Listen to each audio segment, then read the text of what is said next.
How you respond to suffering matters just as much as the suffering itself. And no matter how great your suffering, difficulty, and hardship, we do not have permission to sin as a response. In suffering, deliberate sin is often about relief from suffering and not so much about the enjoyment of the sin itself. Most mature Christians hate their sin well enough, but find enduring suffering to be uniquely intolerable that they will violate their own conscience to find any sliver of relief.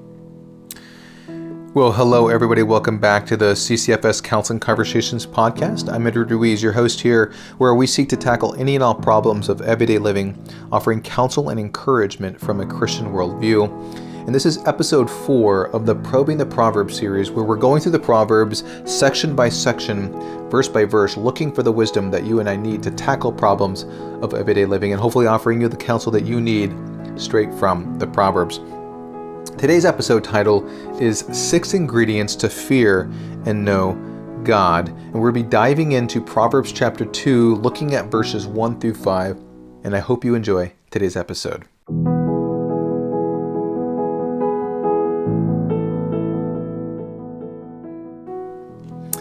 The meaning of the phrase, fear of the Lord, found in Proverbs 1:7, is unpacked for us in Proverbs 2:1 through 5. In the blog titled, I Need Wisdom, I provided John MacArthur's definition of what it means to fear the Lord. Pastor MacArthur provided an answer as it relates to a state of mind of an individual. In chapter 2, Solomon gives 6 ingredients that will help us in our journey to understand how to fear and know the Lord. Proverbs chapter 2.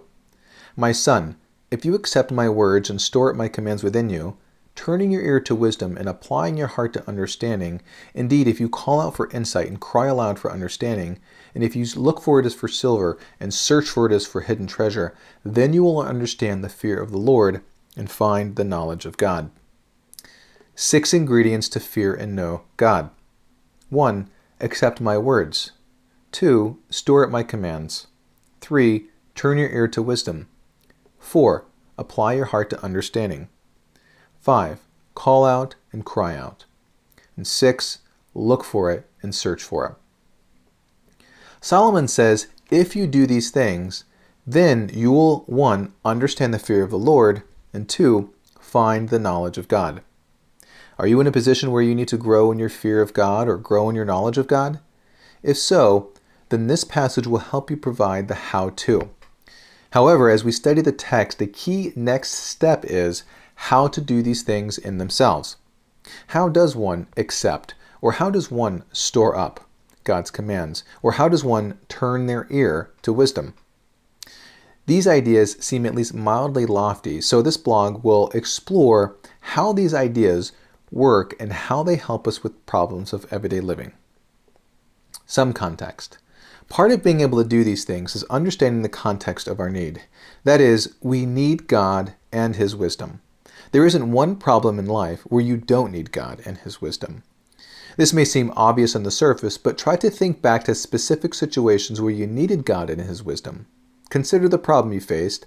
Write down on a piece of paper a few ways you sought to handle the situation with or without God's help. A small list of problems. Addiction or substance abuse, marriage difficulties, parenting struggles, trauma recovery, financial instability, sickness and health, depression, anxiety, anger, sin, discrimination, racism, church politics, an unexpected death, physical abuse, emotional abuse, crime, poverty, legal issues. An instinct that needs to grow and be nurtured as a Christian is the instinct to ask, what does God think? As our impulse to this question grows, we will develop better habits of reconsidering our wisdom that we tend to bring to a situation and problem of living, and work to bring to bear God's wisdom. Unpacking the ingredients. Let's try to unpack these ingredients as it relates to a problem of everyday living. The problem we will work with is this: a sick and hospitalized spouse. What will it look like for these ingredients to be at work in the context of caring for a spouse who is sick and hospitalized? Ingredient 1. Accept my commands. To accept God's commands is to have the basic inclination of believing that God's words are dependable and trustworthy.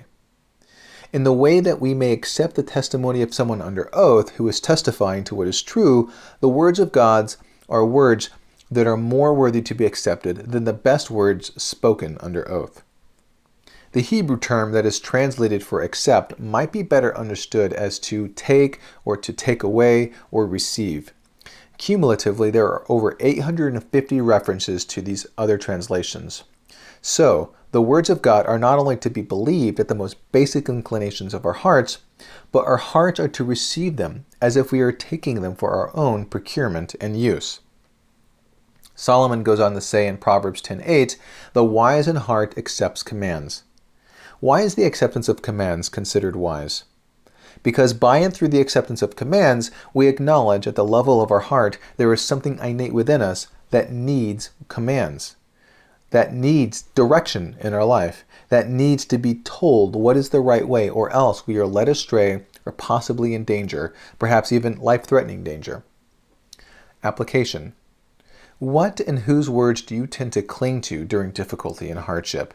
Is our inclination to put hope in doctors, nurses, specialists, surgeons, attendants, or is our inclination to take the words of God, to accept them as true, and to do so as if our life depended on it? Ingredient 2. Store up my commands. The Hebrew word for this phrase, store up, can also be translated as treasure up. The idea being that the things we store up aren't just any old thing for the sake of storing up. Rather, the idea is that we store up what we value and hold dear. We take within ourselves something of worth as if it is worth something. And more than this, we hide it there. The content of that which we value, treasure, and hide in our hearts are God's commands. And what are the commands of God if none other than at least the 10 Commandments? Jesus summarized them in 2 ways. 1, love God with all your heart, soul, mind, and strength. And 2, love your neighbor as yourself. But he also provided a more in-depth analysis of the areas of our lives to which these laws are implicitly and necessarily connected, namely, our thought life. Here's one example. Jesus said, if we even look at someone lustfully, we've committed adultery with them in our hearts. Matthew 5:27 and 28. Now, how do you think about these commands in the context of suffering? Remember, how you respond to suffering matters just as much as the suffering itself. And no matter how great your suffering, difficulty, and hardship, we do not have permission to sin as a response. In suffering, deliberate sin is often about relief from suffering and not so much about the enjoyment of the sin itself. Most mature Christians hate their sin well enough, but find enduring suffering to be uniquely intolerable that they will violate their own conscience to find any sliver of relief. The simplest way to begin storing up God's commands is to work to meditate on them and memorize them. Joshua 1:8 as a helpful reminder. Keep this book of the law always on your lips. Meditate on it day and night so that we may be careful to do everything written in it. Then you will be prosperous and successful. As we grow in these areas, we will develop a better detection methods in seeing our proneness to want to sin in the midst of suffering. Application. Do you agree that despite our suffering, we do not have permission to sin? If so, which commands of God do you need help storing up? Ingredient 3. Turn your ear to wisdom. Who do you listen to? What teachers are you inclined to take advice from? Who do you seek out help and wisdom when difficulty and hardship come your way? The world reiterates 3 kinds of messages in the midst of suffering. 1, you deserve happiness. 2, believe in yourself. And 3, self-esteem is the issue. When the rawest parts of suffering come along, we are stripped of any ability to accomplish these things for ourselves, which should serve as a clue that these messages are a farce. If they were really true, then there ought to be people lining up to sacrifice themselves on our behalf while suffering. But with the gospel, we have someone who has so identified himself with us in our weakness that he endured the cross, the worst form of human suffering imaginable. The message of the gospel in our pain is this: you need to worship. 2, believe the gospel. And 3, esteem Christ. This is the wisdom to which we must turn our ear when pain and suffering come our way. If we are suffering and we are receiving messages that are more closely resembling the world, we must turn our ear away. To turn your ear to wisdom in the midst of suffering is to effectively say in your heart, the gospel has more to offer me than the world ever could. As a result, we consciously choose to listen to the sound wisdom of the gospel for the wisdom that we need, and we make deliberate breaks from worldliness. The degree to which we are turning our ear to wisdom will be reflected in the way that we apply the gospel to our hearts. Application. When you suffer and struggle, endure difficulty and hardship, whose voices do you welcome into your ear?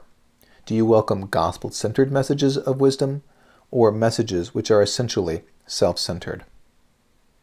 Ingredient 4. Apply your heart to understanding. Apply your heart to understanding is perhaps the first step of gospel-centered application of wisdom. Applying your heart to wisdom is the first evidence that we understand the core facet of our lives that must be changed in our application of biblical wisdom. That is, the heart. The Hebrew word for heart is translated for heart over 500 times in the Old Testament, with little over 60 references in the Proverbs alone. Heart is taken quite seriously in the Bible. The heart is the repository of all sorts of good and evil within a person. The heart is the resting place of where we hope to achieve the ultimate and lasting change, and is the starting point for what explains why a person behaves and believes the way that they do. To apply our heart to understanding is to apply the gospel, all its implications and its second and third order effects to our hearts. To apply the heart to understanding is at least threefold. 1.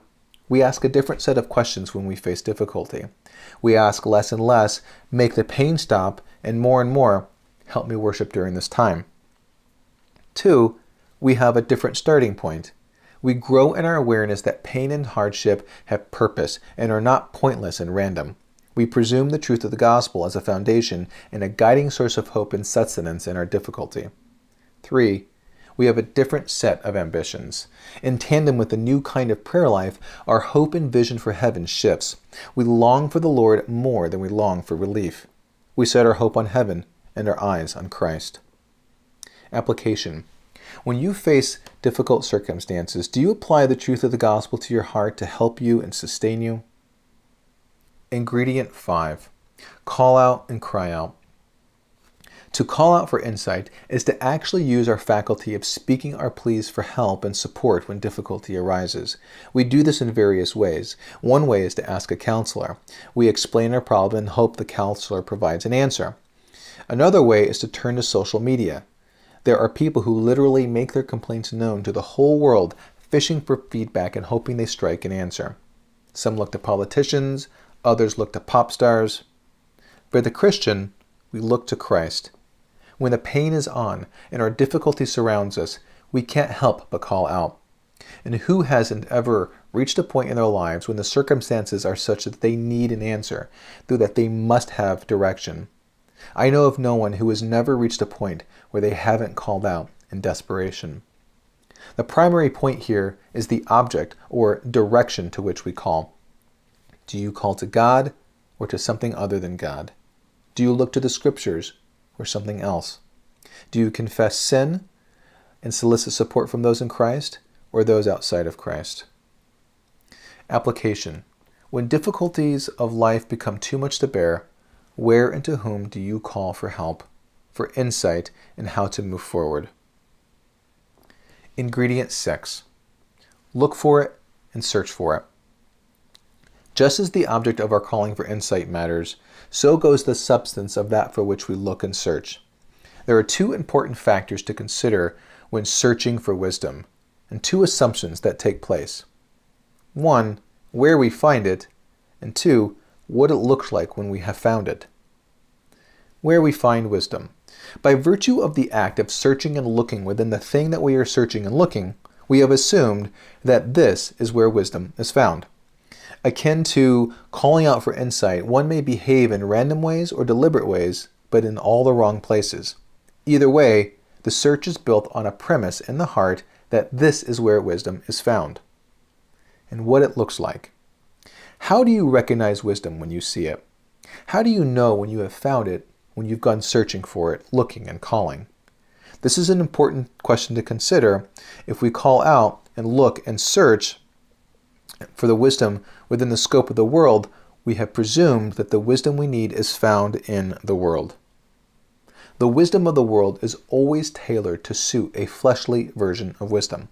But the wisdom of the Bible is a wisdom that always points and leads us to the cross of Christ. When you search and look, you must search the Scriptures while simultaneously looking to the cross. Application. Do you search the Bible when you face hardship?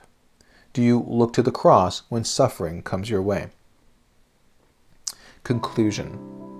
This is the sort of calling, searching, and looking that will engender the right kind of fear of the Lord and develop the true understanding of the knowledge of God. Accepting God's words, storing up His commands, turning your ear to His wisdom, and applying your heart and calling and searching and looking for the wisdom God provides is how we come to fear and understand who He is. This is the pathway to a life that doesn't implode when hardship comes. This is the pathway of a heart that doesn't turn cold when pain is too much. This is the pathway of a faith that keeps pointing and leading to heaven, even when we are told in desperate prayers, "My grace is sufficient for you." Thank you so much for listening to today's episode, 6 Ingredients to Fear and Know God. I do pray and hope that this was a blessing to you, that you learned something today. And if you have any questions, please don't hesitate to reach out to me. I will do my best to answer any questions, comments, or concerns. Thank you again, and I look forward to connecting with you next time. Until then, talk to you soon. Bye.